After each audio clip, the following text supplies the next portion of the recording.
existência cada vez mais visível apesar de que a Ásia ainda estivesse parcialmente apenas incluída dentro desse sistema, mas cada vez mais, sobretudo depois que a Índia ocupa territorialmente a Índia, né?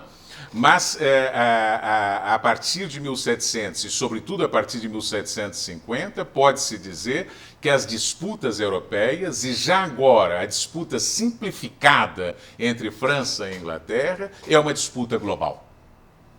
Tá certo?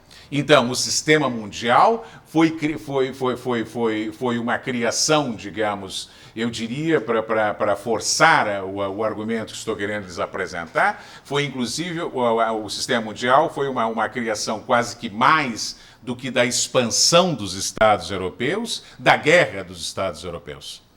Tá certo? É a competição deles que vai como que conectando, como se a guerra tivesse cumprido nesse sistema permanentemente, a principal atividade dos Estados nesses 500 anos é a guerra, apesar de que a história não conte assim também, porque é uma coisa muito dolorosa de aceitá-lo, tá certo? A guerra foi, de fato, o grande, eu quase ousaria dizer, mais do que o capital, foi o grande integrador dos espaços. A guerra foi uma espécie de mecanismo, parafraseando Schumpeter, de destruição integradora do sistema mundial. Tá certo?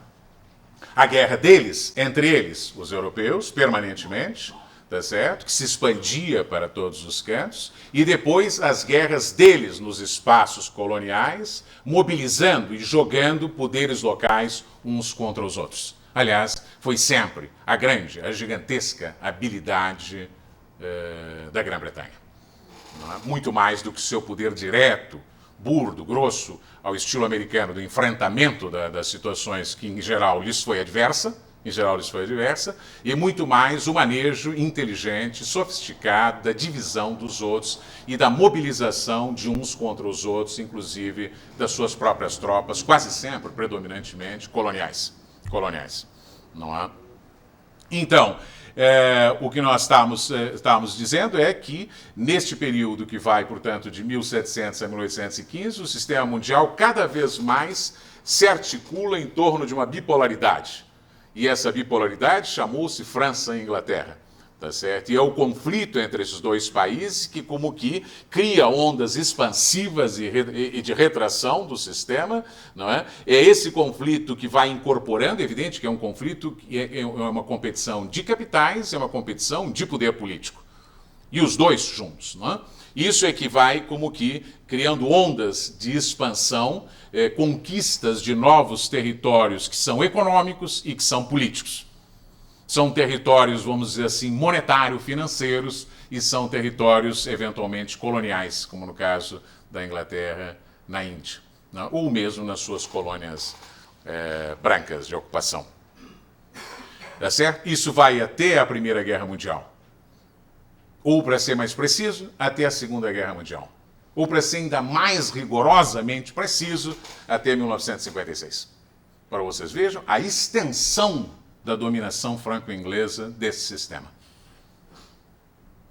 Não é? Digamos assim, inventado inicialmente pelos ibéricos e depois rigorosamente transformado num sistema global de mercado, de capital e de poder pelos franceses, pelos ingleses e pelos holandeses no momento em que eles estiveram nessa disputa. Bom, 1956, porque 1956 é a data do conflito do Canal de Suez, que os franceses, os ingleses, junto com os israelitas, intervieram diretamente no Canal de Suez, desembarcaram no Canal de Suez e depois foram reembarcados rigorosamente pelos americanos, com o apoio dos soviéticos. O mundo já tinha uma nova bipolaridade.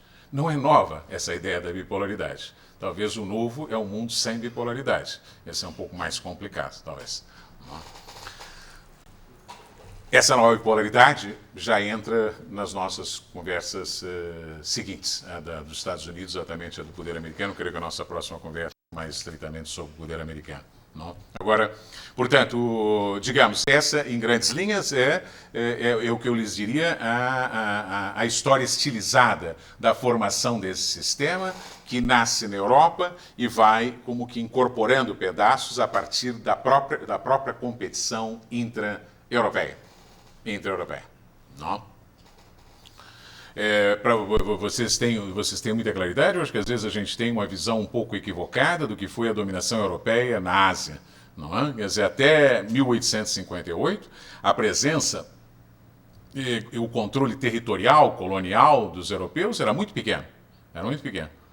Não é? Isso é, os poderes asiáticos como que ficaram isolados da presença europeia periférica, não é? Mercantil, nas costas e tal. Depois é que tem essa, digamos, na passagem do 18 para o 19, sobretudo no 19, é que os europeus assumem uma posição de controle direto, não apenas econômico, financeiro, comercial, mas também territorial. Né? Direto ou indireto, como no caso da China.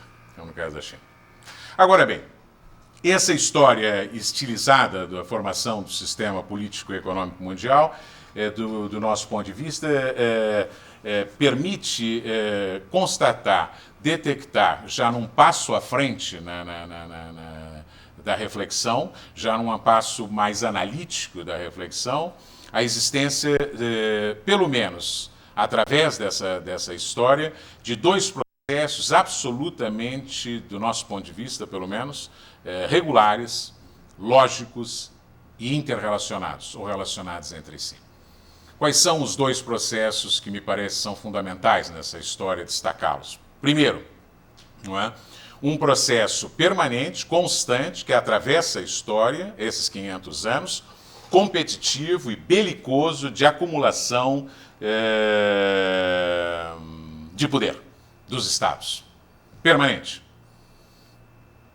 Tá certo? Não há nenhuma interrupção no movimento de acumulação do poder por parte dos Estados. Nenhuma interrupção.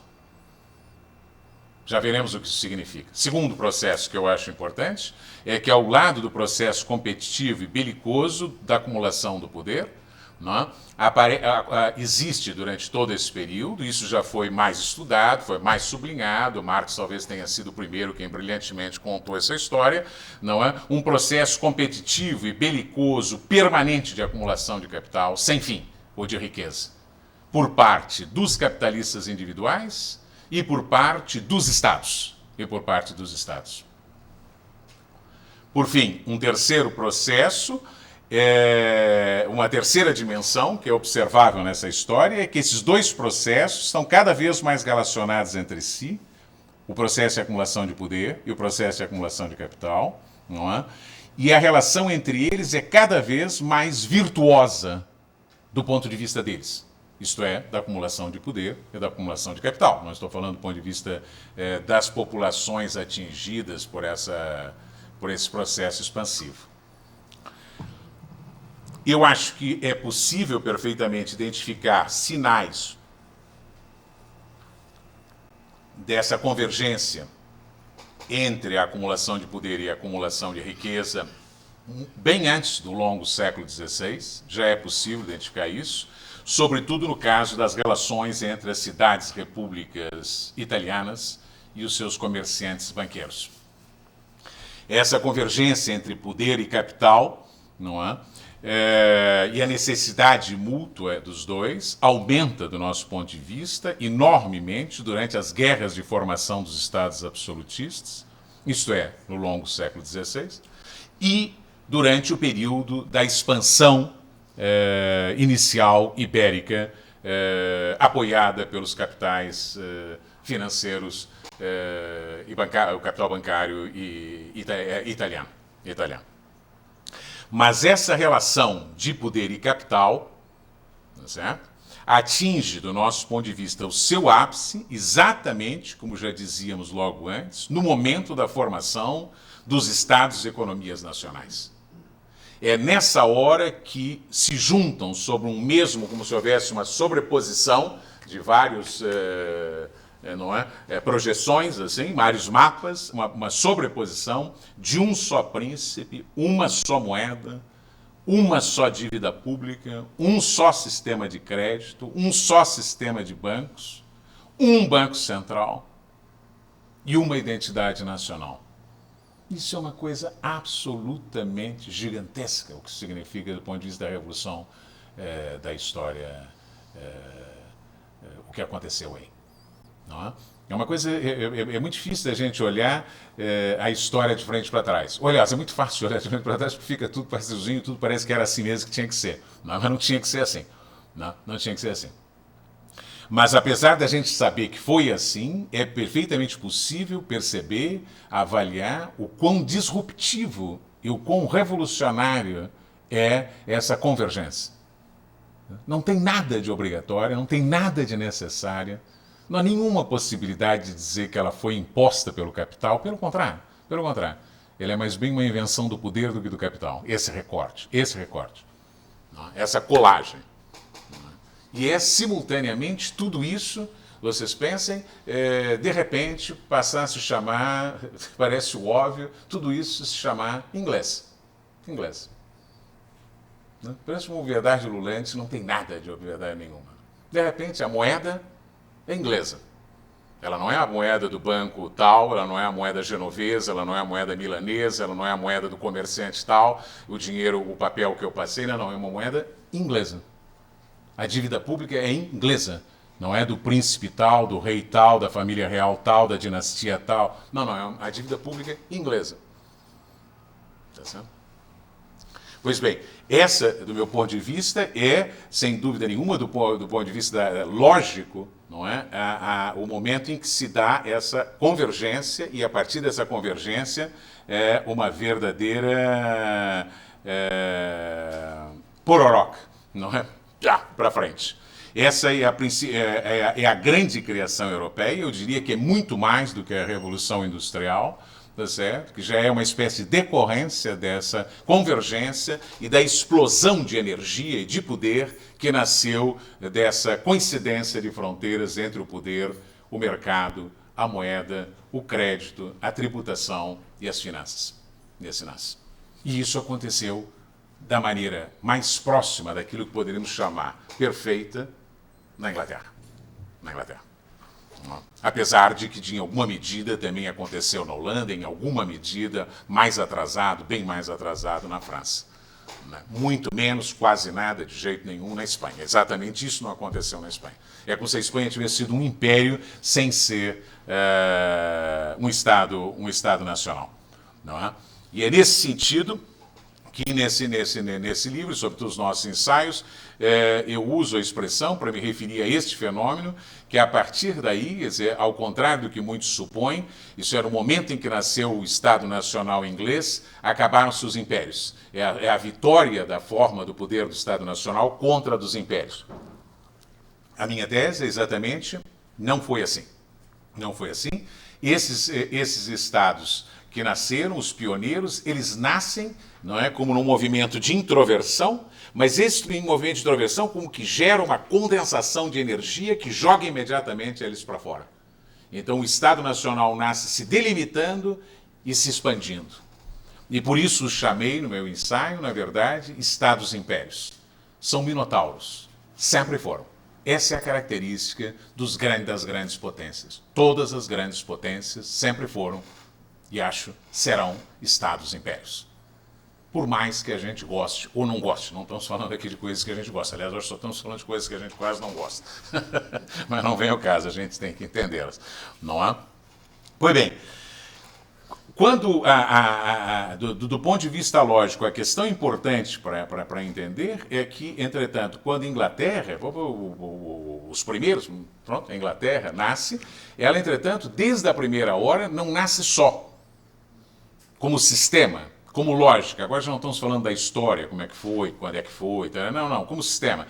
Isso é, não há como pensar a Inglaterra como um fenômeno isolado. Mas, não é? Eu ousaria dizer que a Inglaterra é basicamente um fenômeno defensivo.